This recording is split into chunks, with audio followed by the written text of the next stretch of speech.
The Lakers have been headed in the wrong direction since losing LeBron James. Lost their last 4 of their last 5 without LeBron. Tonight they face Timberwolves teams with a star in Karl Anthony Towns that is playing maybe his best basketball of his career. There's Andrew Wiggins hitting a 3 in a corner. Then Wiggins also finding his rhythm. Found his jersey, too. So he wore his jersey for the game. I know, right? The other night he was checked in. Oh, I forgot. Yeah, I got that. Oh, 25 points at the half, 28 for the game for Andrew Wiggins. Breakout performance for him. Towns, well, he took over for the rest of the game. That's JaVale McGee with the cat poster. Yep, Diesel dunk. There. Ooh. Absolutely. That's big game hunting, too, on the 7-foot. Now, that's off the pass. Oh, yeah. Just beautiful. Angle. Oh, see, that angle makes it even worse. How about cleaning up the miss? Wiggins? No. Towns? Oh! Gotcha. Okay, Cat, well, go ahead. This is about effort, isn't it? Yeah, all strictly effort, This Coach. is about effort. And then more Towns. Couple misses around the basket, and he's still cleaning it up. You got Taj having fun rebounding, and Cat getting there having fun rebounding. Then he gonna smile at him. Karl Anthony Towns, 28 points, Oof. 18 rebounds. We mentioned that 28 points for a reason. We'll get to that in a second. First, let's hear from Karl Anthony Towns. Okay, so Karl Anthony Towns, 28 points in each of his last 7 games, but breaking news from Minnesota.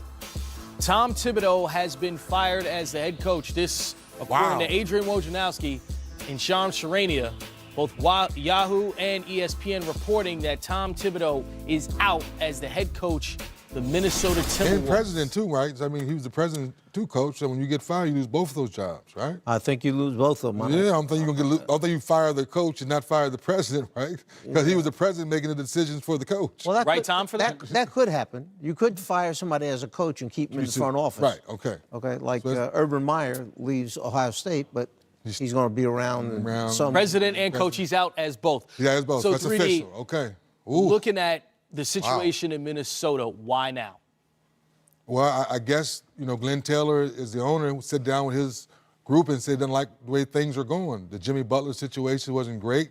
If you go back and look, and people say the Houston trade was probably better because there was more, picks there. So maybe they sit down and say, let's pull the trigger now before the All-Star break, before the trade deadline, if there's more moves to be made, Coach. I look at it as because of their last stretch of 8 games, 5-3, brings them back into the playoff race. They're 2 games out of that 8th spot in the Western Conference. And you just got done saying how great Karl Anthony Towns has been playing. Karl Anthony Towns has a direct line to the owner of the team. That's how his contract got done over again. That wasn't a president making that move. That was the owner saying that. So maybe Karl Anthony Towns knows more than we do about what was going on in that situation. Perhaps that's the reason why we see a rejuvenated Karl Anthony Towns over the last 8 games. That's just speculation. Well, again, this is reported right now. This is not official from the Minnesota Timberwolves, but if this is the case, you still have a team fighting for a playoff spot. What do they do now? How hard is it to find a head coach in the middle of a season? I doubt that you make a move like that without knowing what direction you're heading in before. Right. Is it someone that's sitting out? And there are a number of recent head coaches that were fired that are sitting around, okay, that they might turn to. Or is there somebody within the organization that they have tremendous confidence in, that the players have shown the backing for that person, and that's who you turn to try and finish out, just like happened as Tyronn Lue took over in Cleveland and wound up finishing that season and was given the job full-time after that. Yeah, in most cases, Chris, you stay within because one of those, if not all of those assistants collectively can continue to preach the system versus bringing a brand new coach in now and trying to, like to your point, last 8 games, Catman is rolling. So for a brand new coach to come in, now he has to either know the system they've been playing to kind of keep things going that way, or to your point, Coach, you're going to the top assistant you have in there. Maybe Ed Pinckney, is their top assistant right now. I was just going to say. He's been around a long time, and maybe it's an opportunity. Ed Pinckney's been around a long time, has talked to a number of teams about possibly becoming their head coach. He's been by Thibodeau's side for a long, long time, and he's kind of been the go-between between players and coaching staff. Why not give him a chance? If I think he deserves it. I think he deserves it. So it's be interesting. So apparently Ryan Saunders is reportedly going to fill in on an interim basis as a coach there in Minnesota. So when you hear that name, what's the first thing you think about, Coach? Think of his father, Flip. Yep. Okay? This young man grew up in a basketball household, and everyone who has worked with him has nothing but really good things to say about Ryan. So if that's the direction they're going in, you know he's going to work. You know he knows the game of basketball, and he obviously must be able to relate to the players because of the positions they've put him in within the organization. So if he's getting that shot, you wish him well. We'll see the job he can do. Ryan's been around from day one, to your point, Coach, as a kid. The one short year I was there, he's always been one of those kind of kids that's related to the players. He's been with the organization. He knows where all the, as they say, where all the bodies are buried, so to speak. So I think he can fit in right away. And I think Cat and Wiggs and all those young guys that are there now, I think they would accept it as well. More on this situation as it progresses. So we see Tom Thibodeau reportedly out as the head coach there in Minnesota and also as president. Hey, shake it up, shake it up, shake it. Orlando and the LA Clippers. Tobias Harris won Aaron Gordon. Good start for Orlando. And whenever you get in the open court, DJ Augustine, you know who he's looking for. You're looking for that guy that jumps to the moon. Absolutely. Then it's Jonathan Simmons. You know, it's good to see Orlando playing defense than running the floor. Yes, with all that length they had, they need to be blocking shots like that. Is that Mo Bamba? Oh, no, that was Isaac said, get that shot out of here. Clippers getting back into it. They're poised. Tobias Harris, one of those poised players, hitting the mid-range. Then Danilo Gallinari, another one of those poised players. 19-4 run for the Clippers. Amazing when Gallinari stays healthy, how his teams can wind up winning games. That's right. Certainly played just 21 games last year, has been around this season. And Aaron Gordon, you know not to jump with him when he's flying through the paint like that. Wise decision. Yeah, you got to rotate quicker, Chris. Clippers keeping it going in the second half. There's Tobias getting a touch. Then Montrezl Harrell. The Energizer Bunny. Flexes his muscle. Old school, no? Yeah, Coach, he's old school. You love that. Oh, come on, man. He's not drifting out there to the three-point line. Then Lou Williams pushing the pace. A lot of Clippers highlights here, and you see that lead escalating. 15 points now, up that count to 17. Tobias Harris, 28 points, 9 rebounds. The Clippers get the win, 106-96. Brooklyn in Chicago. Jared Allen is a guy blossoming in front of our eyes. It's not just that afro. It's the offense and the defense. Well, there's the O. We call it Afro power. Blocking shots, dunking on people. Get that shot out of here, Afro power. He's earning that reputation on a defensive end. Listen to me, all the things that Rudy Gobert has done in the previous years to earn his name, he's starting to do the same thing now. And 19 points and 2 He's only blocks for 20 Allen. years old. Just getting started, Coach. Yeah. He's just getting started. Speaking of which, D'Angelo Russell knocking it down, and Damari Carroll doing the same, 20 points The veteran. for Damari. The veteran still getting it done. Shabazz Napier in the fourth quarter. You know, that's a guy with a clutch pedigree. Yes, good call, Chris. 18 points for him, and we got ourselves a 15-point Brooklyn lead. D'Angelo Russell. Oh, 28 ice water, points. ice water, ice water. 5 ice assists. water. Brooklyn gets the win, 117-100. Look at their record now, 20-21 in contention, competing in the Eastern Conference. Here's D'Angelo Russell following another win. And there's a game we're here to get you ready for. We the North, the Toronto Raptors and the Indiana Pacers, they tip off right here in just a few minutes. American Express Halftime Report is brought to you by American Express, the official card of the NBA. Giannis and the Bucks trying to make the Raptors fear the deer. Ahead 2-0 in this series this year. But it's just a one-point game at the break. In the first game between these two teams this season, Giannis Kawhi did not play. Second game, both kind of held under the wraps with Kawhi scoring 20, Giannis scoring 18. And in the first half tonight, Giannis with 18, Kawhi with 17. This is what we've been waiting for, these two star players scoring a lot and being effective. Well, this is definitely what you want. When you have two great players like this, you want to see them put their talents on display. You want it to be a game where both of them shine. And that's what we're getting in the first half. Giannis is playing well, Kawhi's playing well, and it's a treat. And it's one of those things that you love to see. Here you have Greek Freak ISO'd one-on-one against Siakam. One-on-one, there's nothing really he can do. Siakam is long and athletic, but the Greek Freak has too much space, too much room down here. Then you see right here, getting out in transition, running, taking his time, and you know he's going to finish strong and finish right at the rim. And now he's showing the diversity in this game because now he's leading the fast break.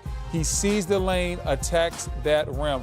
So what I like about these highlights is we're seeing Giannis all over the court doing different things. Right here, this is just a grown man rebound, bully ball right after the dunk, bouncing up.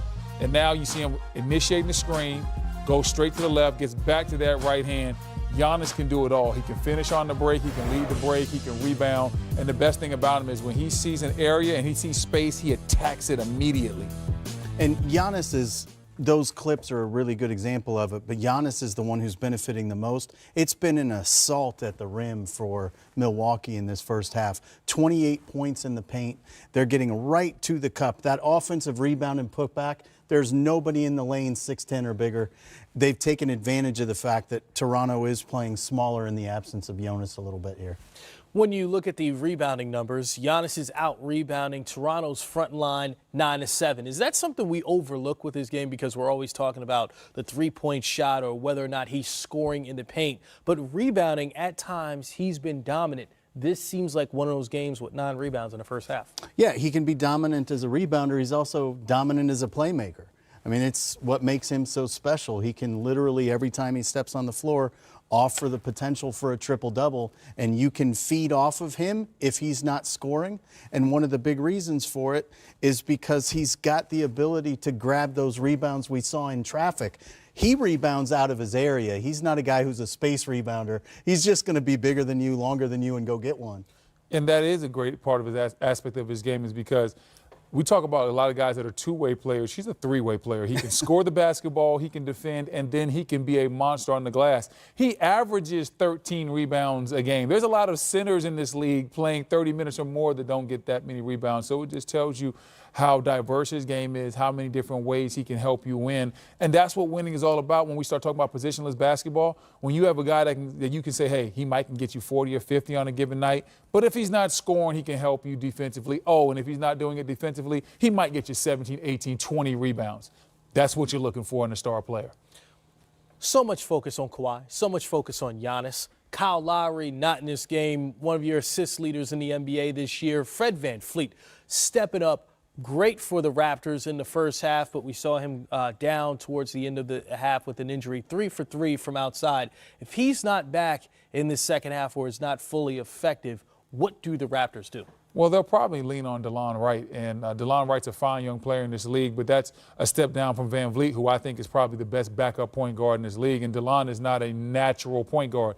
He has talent, he has size, he has ability with the ball, but I think Toronto offensively takes a step back if they don't have VanVleet, and on top of that, they already don't have Kyle Lowry, so being down to your third-string point guard normally hurts the offense, and it puts a lot of pressure on guys like Kawhi to try to do even more. And it really changes the dynamic here because they don't have Kyle. Their closing lineup very often is both Kyle and VanVleet. Yeah. So it's not just that they're going to rely on DeLon, it's that they can't put their best closing lineup on the floor at all.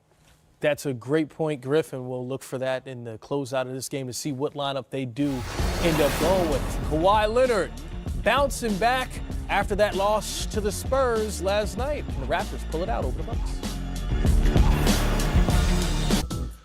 Nikola Jokic had himself a game. 39 points, a season high for him. And that's not the best part of his game, Griffin. It's the passing. It's the ability to rebound, get the extra shot. I mean, just an impressive overall performance for the Nuggets big man. One of the plays they showed there was a big-to-big Jokic dropping it down to Miles Plumlee. Because Jokic is their primary playmaker and they don't need to keep a point guard on the floor, they've been able to play big-to-big a lot this year. They can play an enormous lineup out there with Paul Millsap on the court, with Juancho Hernan-Gomez, with Jokic, with Torrey Craig. they've kept a lot of size on the court, so at the end of games, they tend to overwhelm some teams on the defensive side, and they have absolutely picked up what Coach Malone is trying to do.